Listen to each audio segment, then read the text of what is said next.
ಪ್ರಧಾನಮಂತ್ರಿ ನರೇಂದ್ರ ಮೋದಿ ಅವರ ಆಡಳಿತದ 12 ವರ್ಷಗಳ ಸಂಭ್ರಮಾಚರಣೆಯ ಅಂಗವಾಗಿ ಶಿಡ್ಲಘಟ್ಟದಲ್ಲಿ ಬಿಜೆಪಿ ವತಿಯಿಂದ ವಿಶೇಷ ಪೂಜೆ, ಮೋದಿ ಅವರ ಕಟೌಟ್ಗೆ ಹಾಲಿನ ಅಭಿಷೇಕ, ಸ್ವಚ್ಛತಾ ಕಾರ್ಯ ಹಾಗೂ ಗಿಡ ನೆಡುವ ಕಾರ್ಯಕ್ರಮ ನಡೆಯಿತು. ಬಿಜೆಪಿ ಜಿಲ್ಲಾಧ್ಯಕ್ಷ ಸಿಕಲ್ ರಾಮಚಂದ್ರಗೌಡ ಅವರ ನೇತೃತ್ವದಲ್ಲಿ ನಡೆದ ಕಾರ್ಯಕ್ರಮದಲ್ಲಿ ಮೋದಿ ಅವರ ಆರೋಗ್ಯ ಮತ್ತು ದೀರ್ಘಾಯುಷ್ಯಕ್ಕಾಗಿ ಪ್ರಾರ್ಥನೆ ಸಲ್ಲಿಸಲಾಗಿದೆ. ನಗರದ ಕೋಟೆ ವೃತ್ತದಲ್ಲಿ ಇರುವ ಶ್ರೀರಾಮ ದೇವಾಲಯದ ಮುಂಭಾಗ ಪ್ರಧಾನಿ ಮೋದಿ ಅವರ ಭಾವಚಿತ್ರವಿರುವ ಕಟೌಟ್ಗೆ ಬಿಜೆಪಿ ಕಾರ್ಯಕರ್ತರು ಹಾಲಿನ ಅಭಿಷೇಕ ನೆರವೇರಿಸಿದರು. ಬಳಿಕ ದೇವಾಲಯದಲ್ಲಿ ವಿಶೇಷ ಪೂಜೆ ಸಲ್ಲಿಸಿ ಮೋದಿ ಅವರು ಇನ್ನಷ್ಟು ವರ್ಷಗಳ ಕಾಲ ದೇಶ ಸೇವೆ ಮಾಡುವಂತಾಗಲಿ ಎಂದು ಪ್ರಾರ್ಥನೆ ಮಾಡಿದರು. ನಂತರ ದೇವಾಲಯದ ಆವರಣದಲ್ಲಿ ಸ್ವಚ್ಛತಾ ಕಾರ್ಯ ನಡೆಸಲಾಗಿದೆ. ಈ ಸಂದರ್ಭದಲ್ಲಿ ಮಾತನಾಡಿದ ಬಿಜೆಪಿ ಜಿಲ್ಲಾಧ್ಯಕ್ಷ ಸಿಕಲ್ ರಾಮಚಂದ್ರಗೌಡ, ಪ್ರಧಾನಿ ಮೋದಿ ಅವರ ನೇತೃತ್ವದಲ್ಲಿ ಕಳೆದ 12 ವರ್ಷಗಳಲ್ಲಿ ಭಾರತ ಅಭಿವೃದ್ಧಿ, ರಾಷ್ಟ್ರೀಯ ಭದ್ರತೆ, ಡಿಜಿಟಲ್ ತಂತ್ರಜ್ಞಾನ ಹಾಗೂ ಮೂಲಸೌಕರ್ಯ ಕ್ಷೇತ್ರದಲ್ಲಿ ಮಹತ್ವದ ಸಾಧನೆ ಮಾಡಿದೆ ಎಂದಿದ್ದಾರೆ. ಕೇಂದ್ರ ಸರ್ಕಾರದ ವಿವಿಧ ಯೋಜನೆಗಳಿಂದ ಸಮಾಜದ ಎಲ್ಲಾ ವರ್ಗಗಳ ಜನರಿಗೆ ಪ್ರಯೋಜನವಾಗಿದ್ದು, ಭಾರತವನ್ನ 2047ರ ಒಳಗೆ ವಿಕಸಿತ ರಾಷ್ಟ್ರವನ್ನಾಗಿ ರೂಪಿಸುವ ಗುರಿಯೊಂದಿಗೆ ಸರ್ಕಾರ ಕಾರ್ಯನಿರ್ವಹಿಸುತ್ತಾ ಇದೆ ಎಂದಿದ್ದಾರೆ. ಬಳಿಕ ನಗರದ ವಾಸವಿ ಶಾಲೆ ಆವರಣದಲ್ಲಿ ತಾಯಿ ಹೆಸರಲ್ಲಿ ಒಂದು ಗಿಡ ಅಭಿಯಾನದ ಅಡಿ ಗಿಡ ನೆಡುವ ಕಾರ್ಯಕ್ರಮ ನಡೆಯಿತು. ಪರಿಸರ ಸಂರಕ್ಷಣೆ ಎಲ್ಲರ ಹೊಣೆಗಾರಿಕೆಯಾಗಿದ್ದು, ಪ್ರತಿಯೊಬ್ಬರು ಕೂಡ ಗಿಡಗಳನ್ನ ನೆಟ್ಟು ಪೋಷಿಸುವ ಮೂಲಕ ಪರಿಸರ ರಕ್ಷಣೆಗೆ ಮುಂದಾಗಬೇಕು ಅಂತ ಕರೆ ಕೊಟ್ಟಿದ್ದಾರೆ. ಏನು ಮಾಡಿರ್ತಕ್ಕಂಥ ಆಡಳಿತನ ನೋಡಿ, ಅಭಿವೃದ್ಧಿನ ನೋಡಿ, ಇವತ್ತು ಏನು ಪ್ರಧಾನಮಂತ್ರಿಗಳಾಗಿ ಇವತ್ತು ಭಾರತದಲ್ಲಿರ್ತಕ್ಕಂಥವ್ರು ಎಲ್ಲರೂ ಯುವಕರು ಸೇರಿ, ಮಹಿಳೆಯರು ಸೇರಿ ಏನು ಪ್ರಧಾನಮಂತ್ರಿಗೆ ಅವ್ರಿಗೇನಾಗಿ ಓಟ್ ಕೊಟ್ಟಿದ್ದ, ಏನು ಅದಾದ್ಮೇಲೆ ಸತತವಾಗಿ 3 ಬಾರಿ ಮತ್ತೆ ಪ್ರಧಾನಮಂತ್ರಿ ಆಗಿ ಭಾರತದಲ್ಲಿ ಇರ್ತಕ್ಕಂಥ ಎಲ್ಲರ ಒಂದು ಏನು ಮಾಡಿರ್ತಕ್ಕಂಥ ಏನು ಸತತವಾಗಿ ಯಾರು ಚುನಾಯಿತ ಪ್ರತಿನಿಧಿಗಳು ಏನಾಗಿತ್ತು ಅವ್ರು ಎಲ್ಲರೂ ಹಿಸ್ಟ್ರಿ ನಾವು ಬ್ರೇಕ್ ಮಾಡಿ ಇವತ್ತು 12 ವರ್ಷ ಏನು ಇವತ್ತು ಅವ್ರು ಆಡಳಿತ ಕೊಟ್ಟಿರ್ತಕ್ಕಂಥದ್ದು ಎಲ್ರಿಗೂ ಗೊತ್ತಿರ್ತಕ್ಕಂಥ ವಿಷಯ. ಅವರಿಗೆ ಇವತ್ತು ನಾವು ಇಡೀ ದೇಶದಲ್ಲಿ ಬಿಜೆಪಿ ವತಿಯಿಂದ ಇಡೀ ದೇಶದಲ್ಲಿ ಮಹಿಳೆಯರು, ಮಕ್ಕಳು, ಯುವಕರು ಎಲ್ಲರೂ ಸೇರಿ ಸಡಗರವಾಗಿ ಇವತ್ತು ಅವ್ರ ಹೆಸರಲ್ಲಿ ರಾಮನ ದೇವಸ್ಥಾನದಲ್ಲಿ ಎಲ್ಲಾ ದೇವರ ದೇವಸ್ಥಾನಗಳಲ್ಲಿ ಇವತ್ತು ಸ್ವಚ್ಛತಾ ಕಾರ್ಯಕ್ರಮ ಇಟ್ಕೊಂಡು ಅವರು ಮೋದಿಜಿಯವರ ಹೆಸರಲ್ಲಿ ಅಭಿಷೇಕ ಮಾಡಿ ಪೂಜೆ ಮಾಡಿ, ನಾವು ಕೂಡ ಇವತ್ತು ಚಿಕ್ಕಬಳ್ಳಾಪುರ ಜಿಲ್ಲೆಯ ವತಿಯಿಂದ ಇವತ್ತು ಶಿಡ್ಲಘಟ್ಟ ಶ್ರೀರಾಮ ದೇವಸ್ಥಾನದಲ್ಲಿ ಇವತ್ತು ನಮ್ಮೆಲ್ಲ ಮುಖಂಡರು, ನಮ್ಮ ಡಾಕ್ಟರ್ ಸತ್ಯನಾರಾಯಣ ಡಾಕ್ಟರ್ ಇದ್ದಾರೆ, ಮಾಜಿ ನಮ್ಮ MLA ಆಗಿರ್ತಕ್ಕಂಥ ರಾಜಣ್ಣವರಿದ್ದಾರೆ, ಇರ್ತಕ್ಕಂಥ ಪ್ರಧಾನ ಕಾರ್ಯದರ್ಶಿಗಳು, ಇರ್ತಕ್ಕಂಥ ಮಂಡಲ ಅಧ್ಯಕ್ಷರುಗಳು, ಇವತ್ತು ನಾವು ಮೋದಿಜಿಯವರನ್ನ 100 ವರ್ಷ ದೇವರವರಿಗೆ ಆಯಸ್ಸು ಕೊಡಬೇಕು. ವಿಕಸಿತ ಭಾರತ 2047ಕ್ಕೆ ವಿಕಸಿತ ಭಾರತ ಆಗ್ಬೇಕು ಅಂತ ಹೇಳಿದ್ರೆ ಇವತ್ತು ನಾನಿವತ್ತು ಶಿಡ್ಲಘಟ್ಟದಲ್ಲಿ ಒಂದು ಮಾತು ಹೇಳಲೇಬೇಕಾಗತ್ತೆ. ಸಾಕಷ್ಟು ವೈಯಕ್ತಿಕವಾಗಿ ಎಲ್ರಿಗೂ ಅಂಧ ಪ್ರೇಮ ಅಂತ ಇರುತ್ತೆ. ಅಂಧ ಪ್ರೇಮ ಅಂತ ಹೇಳಿದ್ರೆ ಮುಂದೆ ಏನು ಅಂತ ಗೊತ್ತಿರಲ್ಲ, ಕಣ್ಣು ಮುಚ್ಕೊಂಡ್ರೆ ಅವ್ರಿಗೆ ಕಾಣಿಸೋದು ಅವ್ರಿಗೆ ಏನ್ ಬೇಕು ಅಂತಕ್ಕಂಥ ಸ್ವಾರ್ಥ ಸುಮಾರು ಜನಕ್ಕೆ ಇರುತ್ತೆ. ನನಗೂ ಇದೇನು, ಬಟ್ ಆದ್ರೆ ನನ್ಗಿಲ್ಲ ಅದು.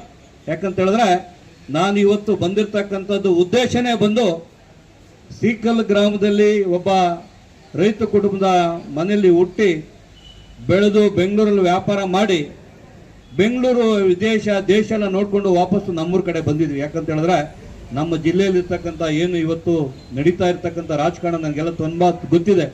ಸಾಕಷ್ಟು ಇರ್ತಕ್ಕಂಥ ನಮ್ಮ ರಾಜಕಾರಣಿಗಳು ಒಂದು 40-50 ವರ್ಷ ನಮ್ಮ ಜಿಲ್ಲೆಗಳಲ್ಲಿ ಏನು ಮಾಡಿರ್ತಕ್ಕಂಥದ್ದು ಗೊತ್ತಿದೆ. ಆದರೆ ಮುಂದುವರಿಬಾರ್ದು. ಇವತ್ತು ನಮಗೆ ನೀರು ಕೊಡ್ತಕ್ಕಂಥದ್ದು ನಡೀತಾ ಇಲ್ಲ. ನಾವೆಲ್ಲ ಏನು ಕೇಳ್ತಾ ಇದೀವಿ, ಇವತ್ತು ಖಾಲಿ ನೀರು ಕೇಳ್ತಾ ಇದೀವಿ. ಆಂಧ್ರದಲ್ಲಿ ಬಾರ್ಡರ್ವರೆಗೂ ಬಂದಿದೆ ಕೃಷ್ಣಾ ನದಿ ನೀರು, ಆಂಧ್ರ ಸರ್ವೆ ನಂಬರ್ ನೀರಿದೆ.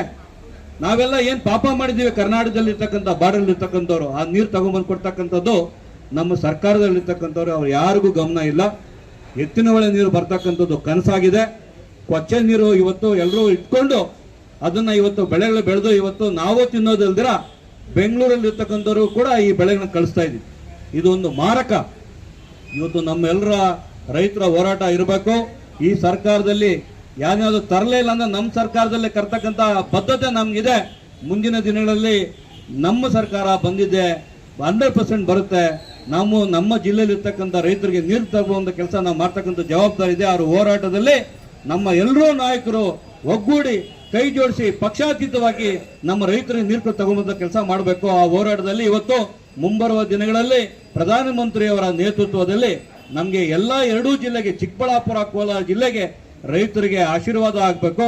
ಅದೇ ನಿಟ್ಟಿನಲ್ಲಿ ಇವತ್ತು ಮೋದಿಜಿಯವ್ರನ್ನ ತಿಳ್ಕೊಂತಕ್ಕಂಥ ದಿವಸ ಇವತ್ತೇನಂತ ಹೇಳಿದ್ರೆ ಸಬ್ಕಾ ಸಾಥ್ ಸಬ್ಕಾ ವಿಕಾಸ್ ಸಬ್ಕಾ ಪ್ರಯಾಸ್ ಏನ್ ಹೇಳಿದ್ದಾರೆ. ನಾವು ಒಂದು ತಿಳ್ಕೋಬೇಕು, ಆರ್ಟಿಕಲ್ 370 ತೆಗೆದಿದ್ದು ಯಾಕಂತ ಹೇಳಿದ್ರೆ ಮತ್ತೆ ರಾಜಕಾರಣಕ್ಕಾಗಿ ಕಾಂಗ್ರೆಸ್ ಅಲ್ಲಿ ಇವತ್ತು ಮತ್ತು ಜಾತಿಗಳಲ್ಲಿ ಮಧ್ಯಗಳಲ್ಲಿ ಗಲಭೆಗಳ ತಗೊಂಡ್ಬಂದು ರಾಜಕಾರಣ ಮಾಡ್ತಾ ಇದ್ರು. ಆದರೆ ಮೋದಿಜಿ ಅವರು ಇವತ್ತು 370 ನಮ್ಮ ಅಮಿತ್ ಶಾ ಅವರ ನೇತೃತ್ವದಲ್ಲಿ 370 ಆರ್ಟಿಕಲ್ 370 ತೆಗೆದ್ರು. ಅದೇ ರೀತಿ ಇವತ್ತು ವೆಸ್ಟ್ ಬೆಂಗಾಲ್ ಅಲ್ಲಿ ಇವತ್ತು ಬಾಂಗ್ಲಾದೇಶದಿಂದ ಬಂದಿರತಕ್ಕಂಥ ಅಷ್ಟೂ ಜನನ ಹೊರಗಡೆ ಹಾಕಿ ಬಾಂಗ್ಲಾದೇಶದಲ್ಲಿ ಕೂಡ ಬಿಜೆಪಿ ಇವತ್ತು ಬಂದಾಗಿದೆ. ಅದಾದ್ಮೇಲೆ ಇವತ್ತು ತಮಿಳುನಾಡಲ್ಲಿ ಕೂಡ ಇಂಡಿಕೂಟದಲ್ಲಿರ್ತಕ್ಕಂಥ DMK ಕೂಡ ಇವತ್ತು ಬಿಜೆಪಿಗೆ ಬೆಂಬಲ ಕೊಡುತ್ತೆ. ಮಹಿಳೆಯರಿಗೆ ಬಿಲ್ಲಲ್ಲಿ ಇವತ್ತು ಅವತ್ತು ಬಿಲ್ಲು ಫೇಲ್ ಆಗಿದಾಗ ನಗ್ತಾ ಇದ್ರು. ಯಾವುದು ರಾಜೀವ್ ಗಾಂಧಿ ಅವರ ಫ್ಯಾಮಿಲಿ ನಗ್ತಾ ಇದ್ರು, ಇಡೀ ದೇಶ ನೋಡ್ತಾ ಇತ್ತು ನಗೋದನ್ನ. ಅವರು ಮತ್ತೆ ಹತ್ತಿರದಲ್ಲೇ ಈ ಬಿಲ್ನ ತಗೋಬರ್ತಾರೆ. ಇವತ್ತು ವೆಸ್ಟ್ ಬೆಂಗಾಲ್ ಇರ್ತಕ್ಕಂಥದ್ದು ಗುಂಪು ಇವತ್ತು NDA ಸೇರ್ತಾ ಇದ್ದಾರೆ, DMK NDA ಸೇರ್ತಾ ಇದ್ದಾರೆ. ಈ ಬಿಲ್ನ ಮುಂದಿನ ದಿನದಲ್ಲಿ ತರೋದು ಗ್ಯಾರಂಟಿ. ನಮ್ಮ ಜಿಲ್ಲೆಯಲ್ಲಿ ಇರ್ತಕ್ಕಂಥ ಮೀಸಲಾತಿ ಎಲ್ಲರೂ ಒಂದು ದೇಶದಲ್ಲಿರ್ತಕ್ಕಂಥ ಮಹಿಳಾ ಮೀಸಲಾತಿ ತರೋದು ಗ್ಯಾರಂಟಿ. ಅದೇ ರೀತಿ ನಮ್ಮ ಜಿಲ್ಲೆಗಳಲ್ಲಿ ಇರ್ತಕ್ಕಂಥದ್ದು ಡಿಲಿಮಿಟೇಷನ್ ಆಗೋದು ಗ್ಯಾರಂಟಿ. ಹಂಗಾಗಿ ಮುಂದಿನ ದಿನಗಳಲ್ಲಿ ಎಲ್ರಿಗೂ ಸಬ್ಕಾ ಸಾಥ್ ಸಬ್ಕಾ ವಿಕಾಸ್ ಇರ್ತಕ್ಕಂಥದ್ದು ಇದೆಯಲ್ಲ, ಅದು ನಾನು ಅಂಧ ಪ್ರೇಮ ಅಂತ ಹೇಳಿದೆ. ಇನ್ನು ಕಾರ್ಯಕ್ರಮದಲ್ಲಿ ಬಿಜೆಪಿ ಗ್ರಾಮಾಂತರ ಮಂಡಲ ಅಧ್ಯಕ್ಷ ಸಿಕಲ್ ಆನಂದ್ ಗೌಡ, ಸುರೇಂದ್ರ ಗೌಡ, ರೂಪಸಿ ರಮೇಶ್, ಡಾಕ್ಟರ್ ಸತ್ಯನಾರಾಯಣ ರಾವ್, ಆಂಜನೇಯ ರೆಡ್ಡಿ ಸೇರಿ ಬಿಜೆಪಿ ಮುಖಂಡರು, ಕಾರ್ಯಕರ್ತರು ಮತ್ತು ಸಾರ್ವಜನಿಕರು ಭಾಗವಹಿಸಿದ್ರು. ಪ್ರಧಾನಿ ಮೋದಿ ಅವರ ಆರೋಗ್ಯ, ದೀರ್ಘಾಯುಷ್ಯ ಮತ್ತು ದೇಶದ ಅಭಿವೃದ್ಧಿಗಾಗಿ ವಿಶೇಷ ಪ್ರಾರ್ಥನೆ ಸಲ್ಲಿಸಿ ಶುಭ ಹಾರೈಸಿದ್ರು. ಮೋದಿ ಅವರ ಆಡಳಿತದ 12 ವರ್ಷಗಳ ಸಾಧನೆಯನ್ನ ಸ್ಮರಿಸುವ ಉದ್ದೇಶದಿಂದಾಗಿ ಹಾಲಿನ ಅಭಿಷೇಕ, ವಿಶೇಷ ಪೂಜೆ, ಸ್ವಚ್ಛತಾ ಕಾರ್ಯ ಹಾಗೂ ಗಿಡ ನೆಡುವ ಕಾರ್ಯಕ್ರಮಗಳನ್ನು ಹಮ್ಮಿಕೊಳ್ಳಲಾಗಿದ್ದು ಬಿಜೆಪಿ ಕಾರ್ಯಕರ್ತರು ಉತ್ಸಾಹದಿಂದ ಭಾಗವಹಿಸಿದ್ರು.